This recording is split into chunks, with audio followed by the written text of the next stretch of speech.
Siapa? Tok Mat. Nama penuh, Datuk Seri Muhammad bin Hassan. Nama panggilan Tok Mat atau Mat Hassan.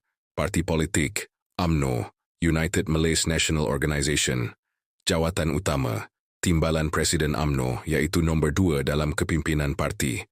Menteri Luar Negeri Malaysia dalam Kerajaan Persekutuan di bawah Perdana Menteri Anwar Ibrahim. Ahli Parlimen Rembau dan turut terlibat dalam politik negeri. Negeri Sembilan. Peranan dan pengaruh Tok Mat sering menjadi suara penting dalam UMNO dan kerajaan. Sebagai timbalan presiden, beliau menyuarakan pendirian parti dalam isu politik nasional dan hubungan dalam kerajaan perpaduan.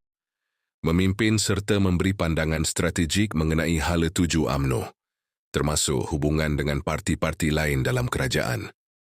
Terlibat dalam isu disiplin parti, strategi pilihan raya dan pendirian terhadap ahli yang keluar masuk parti. Pendek kata, Tok Mat adalah salah seorang pemimpin tertinggi UMNO yang berpengaruh dalam politik semasa Malaysia.